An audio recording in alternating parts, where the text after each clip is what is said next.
Hello everyone, welcome back to the channel. I'm Leonardo and I hope you had a Merry Christmas and a good interest to the New Year because, 2021 was really problematic. It was even for me very problematic. I'm still trying to figure out what the hell 2021 was, but I'm back and I'm doing the videos because now I finally played during the holidays the new war.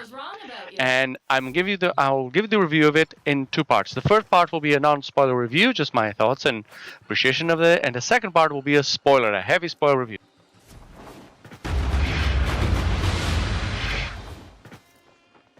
Now, for the non-spoiler review for the people who haven't played it, it's a good quest. It's not exactly what I was hoping for or what I thought I was going to get, but it is a good quest.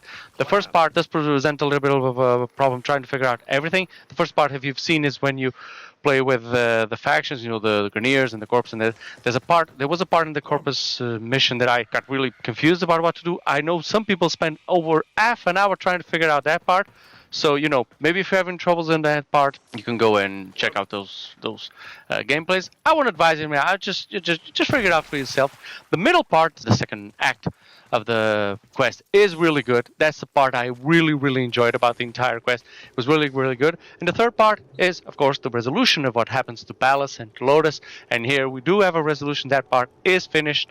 So, yeah, if you're looking forward to seeing that resolution to what happens between Palace and the Lotus and all that, this is the quest to see it, really.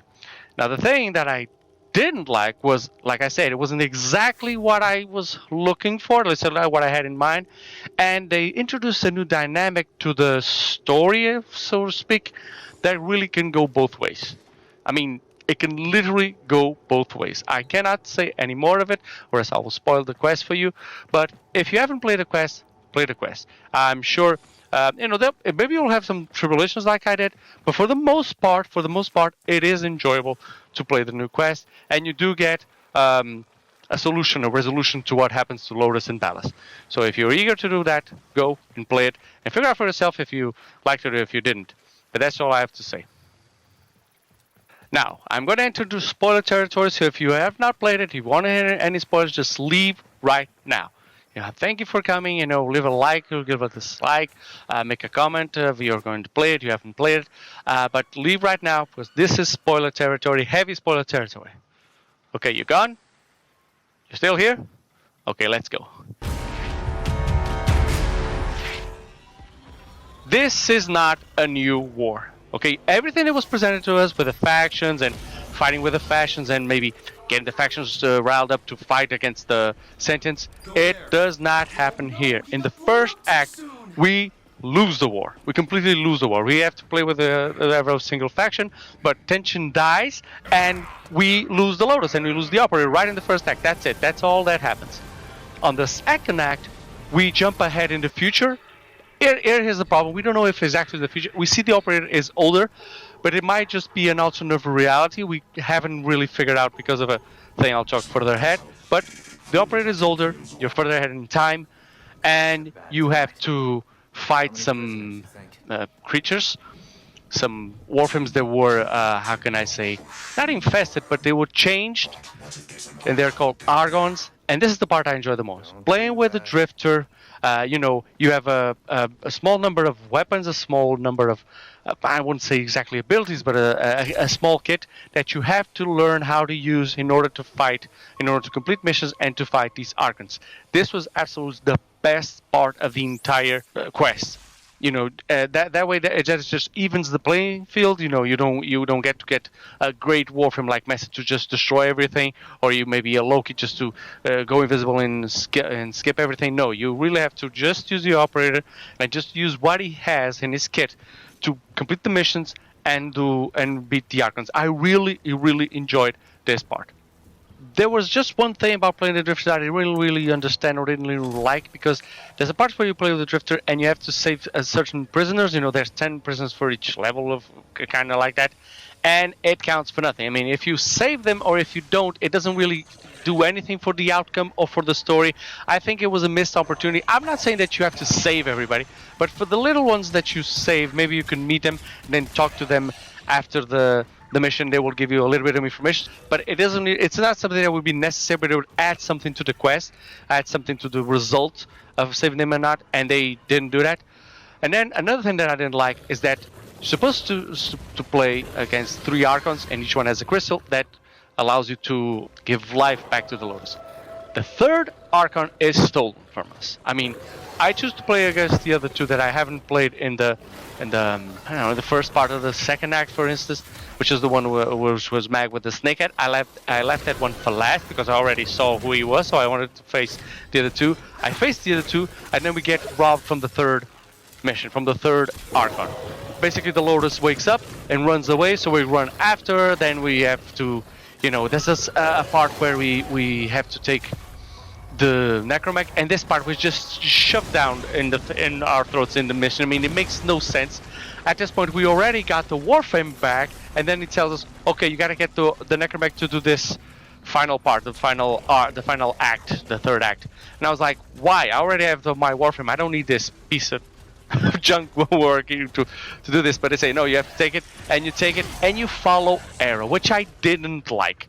I thought that maybe we had to use the Necromech to fight, because I knew that if they told us to use the Railjack, we had to have the Railjack and the Necromech ready, and the operator to do the quest. I say, okay, we're gonna need the Necromech because we're gonna lose our Warframes. And that's what happens. But then we got our Warframes back, especially in the part where we're doing the tower, which I did with Limbo, and I just breezed through everything, really, because Limbo, doesn't take any damage. And then after I got to the ship, he says, okay, now you got to take the Necromech. And I said, why? I already have my Warframe. What do I need the Necromech for? So, yeah, and instead of fighting the Era, no, we just follow him around. Certainly has a change of heart. We completely forgot that he killed Tension. So, yeah, I didn't like that part. And, of course, the last part is really just the resolution for Ballas and the Lotus. Most of the fight, we don't do anything. We just kind of... we don't really do damage. We do certain things to move the story along, really. And then Ballas tries to kill her. I like the part where he puts that thing on Ballas' head, where he gets hypnotized. But then the Lotus just tricks him into kissing him. And I was like, why did she do that? She could have done this in the first part. She could just trick him and say, oh, I'm so in love with you, and kiss him and got the powers back and then defeat him. Because, women tricking men never happened before, right? I mean, it was so simple, but they decided to put the hypnotize, which I liked, but then the resolution was not what I was expecting. But then anyway, so there's also 2 parts in the story that I think, well, one of them was completely useless, which is the gameplay with Railjack. I mean, the Railjack does very little. The thing is, it's just there so you can drive the Railjack. It doesn't really have any meaningful participation in the story. You don't have to drive the Railjack to a certain point in space or to find a certain thing in the void. No, it's just there so you have that little segment that is kind of fun or kind of interesting, just shielding your Railjack from the debris. But you could do that maybe with your Arcwing. Yeah, really, you could just have that part 2 with your Arcwing. You wouldn't even really need the Railjack for these segments, unless of course they tell you, well, you gotta get the Railjack. Another thing that I didn't like was the choice between Operator and Drifter. I mean, that is just thrown at us in the middle of the quest, in the end of the 2nd act to the 3rd, to see, okay, the 3rd act, which is going to go? You're going to go Drifter or the Operator. But it's purely cosmetic. It has no bearing or relevancy in the story. Also, when you finish the quest, you can change in your Orbiter. You can change the skin, the look that you want to have. Maybe you'll go with the Operator, or maybe you want to go with the Drifter. It's completely cosmetic. It's just the skin. And then when you're giving the last part, talking to the Lotus, he keeps skipping from one to the other. I said, why the hell is this happening? I mean, I already chose, in this case, I chose the Drifter. Why is he skipping from the Operator just so I know that it's the same person? I know it's the same person. You told me it's the same person. And then we choose which Lotus, so to speak, we want. I mean, it's always the Lotus. I mean, we can choose Natal, we can choose Morghulis, but it's just, again, a cosmetic that you have then when she talks to you during your missions, because you can go to her helmet and change their skin again. So you can change to Natal, you can change to Morghulis. In my case, I just chose the Lotus because that's who she is. Really, that's who she is in the entire story, in the entire franchise, is the Lotus. So, all said and done, these choices didn't really matter for the quest itself, Maybe they'll matter more because now we'll have the Deviri paradox, which is I think it's when you get thrown into the wormhole, at the end of Act 1. I think that's what's going to happen. We're going to get thrown into the Zariman plains or something, because we have seen the elements. We saw the classroom, we saw the ship, we saw the mask. If you miss it, there's a mask hanging on a tree when you play with it back with the operator. So I think the Deviri paradox will be about that. But I feel I was a bit deceived about what the hell this was going to be. I think they call it New War, and they show all the other factions. They really tricked us into thinking we were going to have some big involvement with the other factions to rally together, and we don't. Worst of all, that medallion that we've been, catering to with the focus schools and all that, that has a plain landscape, a fiery landscape, or a dark landscape. It counts for nothing in this quest. Absolutely nothing. On top of that, we now have a concept called Eternalism, which is like time travel. It's like time travel. It's another word for maybe multiverse or multidimensional time travel, but it's the same thing. And basically what it says is nothing matters and everything matters. Everything can happen and nothing really matters. So after I saw this, I was like, I hate this. I really hate this. It's one of those crutches that writers sometimes have to try and make a big twist in the story. There's 3 of them that we all know from movies, which is he's sleeping and he wakes up. That's one. Another one is aliens, which could be used here. I mean, sentients are basically aliens, but it'll be just more aliens. And time travel. There's a problem. What you do at the end of the story, you just travel back in time before the problem started and fix it there. And this thing called Eternalism is kind of the same thing. It's just one of those crutches that they're gonna use and abuse all the time just to make whatever story. You kill maybe a great boss, Eternalism, he's back. Maybe a relevant NPC dies, maybe Konzu dies. Eternalism, he's back. So, it's gonna be one of those crutches that you're gonna use and abuse, or maybe just... it just ruins the story. It means that the story can go all directions or no direction at all. It doesn't matter. Just keep playing our game. That's what I really, really didn't like.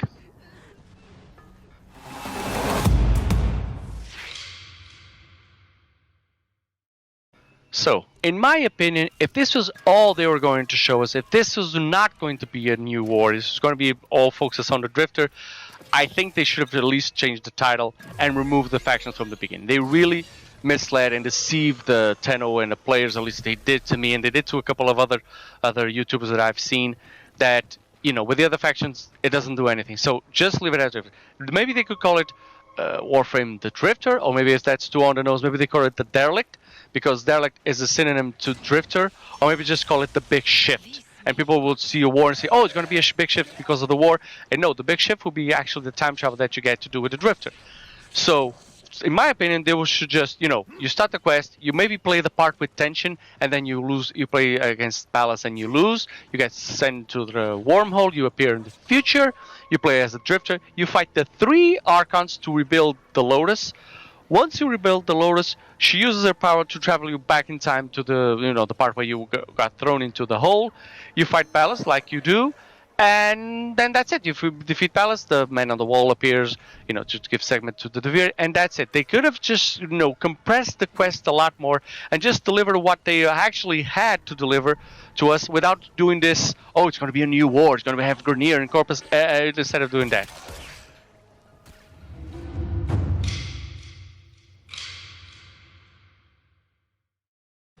If they wanted to make a new war, then they would have to do a completely different quest. I think I'm going to just leave my idea here, which is, okay, you leave the factions, you play with the Grenier, you play the Corpus, and tension, and he dies. Then you don't get to travel back and travel through time. Maybe you could travel a couple of months, maybe a year or 2 or something like that, and you have that quest with the operator. Maybe the operator is a little bit different. Maybe he has a scar or something, or his hair is long or something like that. But essentially it's still the operator. You then have to rally all the factions together. So maybe you can go to I wouldn't say Fortuna or Cetus. I would always think about Iron Wake, because Iron Wake is like that, that place of mercenary, that place there's more rebel, that has all the factions that shouldn't be together are together. So you go to Iron Wake, and all the factions are represented there, and they give you a task now, which is to fight the Archons. Now each Archon is in one of the factions, like maybe a little bit like what we see in the actual quest, but to get to them, you have to use the railjack. You have to use the railjack to fly to a ship, and on that ship, for instance, for the Grineer ship, you have to save the queen. I mean, they capture the queen. The Sentients capture the queen, and you have to save the queen that's still alive. I don't know her name, but the little one, the little bratty one. So you have to save her, and you fight the Archon there. After you've done that, you have to go to the Corpus ship. In the Corpus ship, you have to go to the Granum Void and speak to Granum, because Granum, is like the god of the Corpus, and get his help. So you get her from the Grineer Queen, you get from him, then you fight the Archon, and then you come back. You get the weapons, you get to fight the Archons, fight the 3 Archons to rebuild the Lotus. You rebuild the Lotus, and then, lastly, so you can travel, maybe travel back in time. I don't think it will be necessary, but if you want to use the paradox for say, or if you wanted to use the Eternalism in this quest, you have to go to the Void, again with a railjack, again to a predetermined place or ship, and there you have to find Vor. And you have to take from him the Janus key. As you all know, when Vor dies, he doesn't really die, because the Janus key is connected to this Eternalism. He can just live on in this multiverse, on this multi-dimension. So you get the key, and then maybe you can jump back in time, or maybe jump to the ship where Era and Ballas are. At this point, you don't have the Warframe. You're still using just the operator with the weapons that you get and the Necromech. You fight Era with the Necromech, and at that point the Necromech gets destroyed, and then you have the sequence with Ballas where you're using the operator like you do right now, but you're using the weapon. So it's based more on your skill using the Natarok and the pistol and your operator, and you fight Ballas, and there's the end. Once you kill Ballas, then the Lotus gives you all your powers back, or the operator and Warframe powers back. And then the man on the wall appears. When the man on the wall appears, then you have to fight him with all your strength. He's fighting with all his strength. You're fighting with all your strength. When you're about to lose, because somehow you can just nullify all your Warframe powers. No matter what Warframe you use, you can't have powers. Maybe he takes away all your weapons. If you had any weapons, you can take them all away at the end. And then when he's about to kill you, the Drifter appears. The Drifter appears from the future and saves you. He saves you. He says something enigmatic just to give, maybe something, we'll meet back at the plains, or I'll be waiting for you at the Viri, and then he disappears. And that leaves us open. It completes the new war. It is a total new war. It leaves us open for the Viri Paradox, where he already appeared. So it leaves a little taste for the Viri Paradox. I think that'll be a much better quest than what we got. What we got essentially was a trick. What we got was not what was advertised on the tin. We look at a tin and go, oh, there's a new war. I'm going to play with the other factions. Cool. And then you go, nope, you're going to play with the Drifter like your Rey in Star Wars 7. Although the Drifter is very cool. I like the Drifter. Is very serious and very stoic. He's always ready to go to action. He doesn't even, he has full confidence in himself and on what he can do. And in the Lotus, I really like that. But, the resolution is that. The final resolution is just Ballas dies. That's the only thing we take from this quest, is that somehow Eternalism exists, go figure, and Ballas dies. Or does he? Because, again, Eternalism, you could just bring him back to the Viri Plains and you fight him there again, and again, and again, and again. So, yeah, that's just my opinion on it.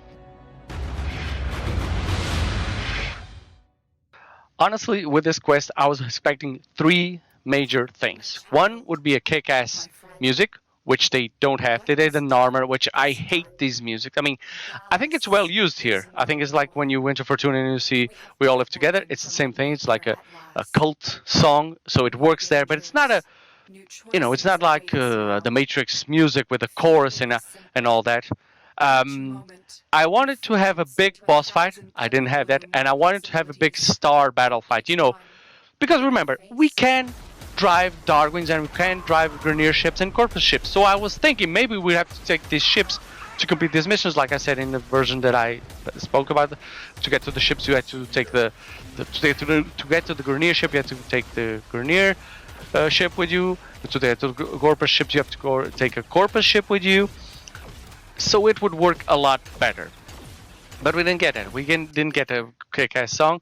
We didn't get a big boss fight at the end. We didn't get a space battle like Star Wars.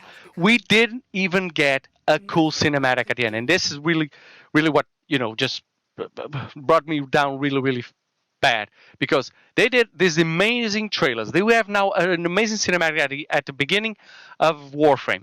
And they couldn't make a cinematic for the end of the new war. Come on, guys. I mean, 2 or 3 minutes of us talking with the Lotus and then, flying off to the stars in our ship. That'll be enough just to give. Okay, we got that scene. That was cool. They paid this other studio to make these trailers and these montages that look amazing, and then we got nothing in the quest. I mean, because they didn't deliver on anything that they promised, and because they didn't deliver on anything that I was expecting, and because they now added Eternalism to the entire story narrative, I really don't feel like playing Warframe anymore. I really don't. I'm so bummed out about this game that I was like, why the hell am I even playing this? Nothing that I do really matters, and they could just spin this wheel of Eternalism or just promise me something next fight. Oh, it's going to be a great huge Sentinel, or maybe an orb fight. And instead of having an orb fight, we got like maybe a puzzle mission or something like that. And, I'm sick and tired of digital teams doing this. They overhype, they overreach, they raise our expectations to the bubble that is going to be like the biggest, best thing, last thing of Warframe, and then they underdeliver. They just give us this little bit of a, it's not badly made. I can't say it's badly made, but it's not what they promised. And they keep doing this over and over again. They keep subverting our expectations like this, and I didn't like it. I really didn't. Once I really got down to that, I said, I don't think I'm going to play Warframe anymore. I really, really hate the way this was done to us. So, yeah, not a great way to start the year, but a great way to end 2021, because 2021 really sucked, and so did this. So I hope you enjoyed the video. If you did, please like and subscribe. And as always, have a great game, guys.